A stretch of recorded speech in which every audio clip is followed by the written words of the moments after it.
Is South Carolina a playoff team? Well, I mean, they could be. It's not out of the realm of possibility. Does it make a lot of sense? Should they be? No, because Ole Miss is going to beat Mississippi State in the Egg Bowl this week. They're 26-point favorites. Ole Miss shouldn't be in the playoff. Do we all agree on that? They lost to an unranked 5-loss Florida team and an unranked non-bowl eligible Kentucky team. Those are two of Ole Miss's losses. So do you think that team should be in the playoff? Well, no. I mean, they got to be out of it. And what? Well, I don't think they're going to be. Here's why. South Carolina this week plays at Clemson. At Clemson. Big rivalry game. Huge matchup. Humongous matchup. Because if South Carolina beats Clemson, who's ranked, wait for it, 12th, Clemson, who played the Citadel last week, moved up about 5 spots in the rankings from a week ago to number 12. They're 1 slot behind Boise State. And South Carolina is number 15. Ole Miss is at 14. Alabama is at 13. None of those teams should be ahead of Arizona State because rankings are a reflection of what you have actually done, what you have accomplished, or at least that's what they're supposed to be. But that's not how the committee really rolls. So South Carolina plays Clemson this week. What do you think the committee's going to do if an SEC team who has a loss that wouldn't have been a loss if not for an incorrect call by the officiating crew in the LSU game way back when? What is the committee going to do with a 3-loss team that has been playing really good football, that has competed with the best in the SEC, and just beat a number 12 team? What are they going to do? I don't know definitively what the answer is because South Carolina has to actually beat Clemson. They have to go to Clemson and win the game in Death Valley, the East Coast version. That's not an easy thing to do. Clemson, a lot up and down this year. House by Georgia, steamrolling everyone. Boom, embarrassed at home to Louisville. That's got all the makings. It's got all the makings of a great rivalry game, first and foremost. But it's got all the makings of a disruptor in the playoff.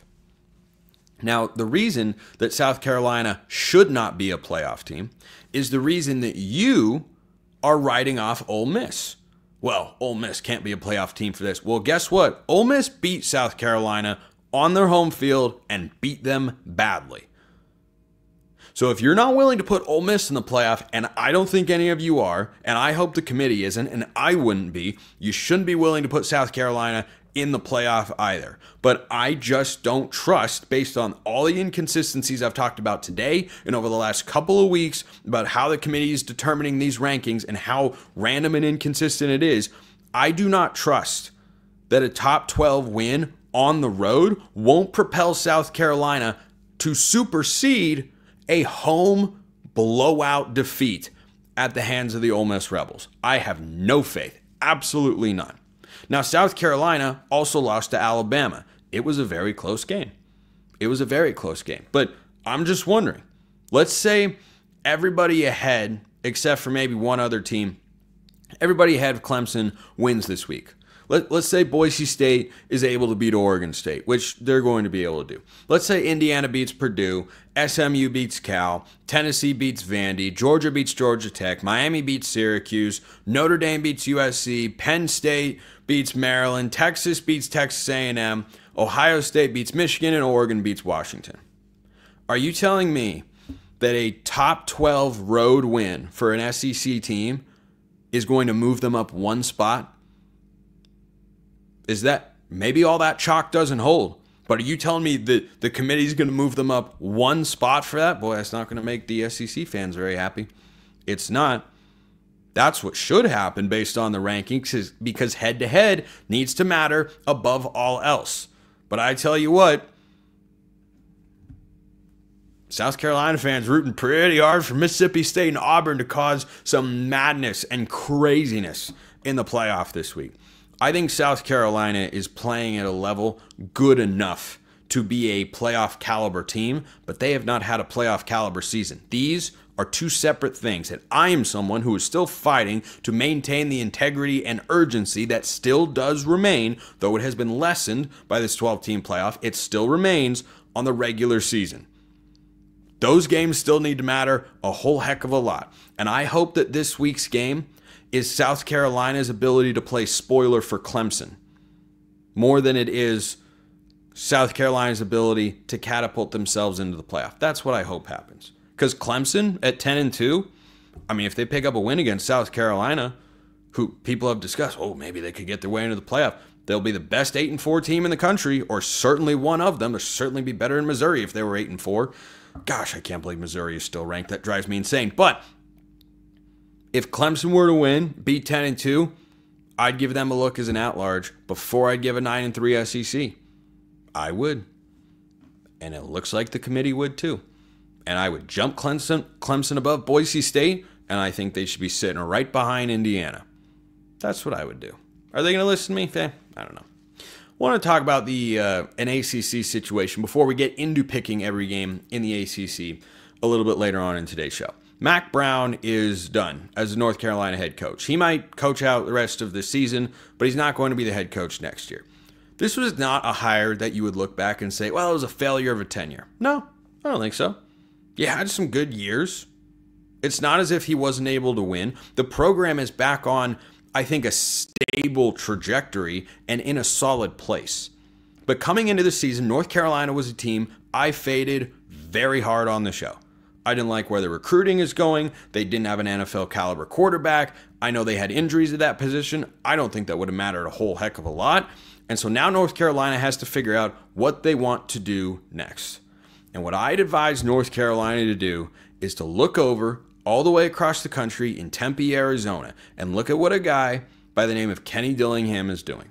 You're not dealing with sanctions. Your program isn't in complete disarray, and you don't have athletic department-wide issues. North Carolina basketball, very good. They're great in other sports as well. It's a really strong athletic department. But to have Mack Brown put the program in the situation where it is, which isn't bad, but isn't close to its ceiling, I think you need to go in the opposite direction. It's like when you have a starting pitching problem as a GM, and you come into a situation that you didn't necessarily plan for. It's just the one that you inherited, and you can't figure out any starting pitching. And you've always got good hitters in the pipeline, but you can't quite get the pitching right. You need to, as your first move, go out and find a solution to reverse that trend.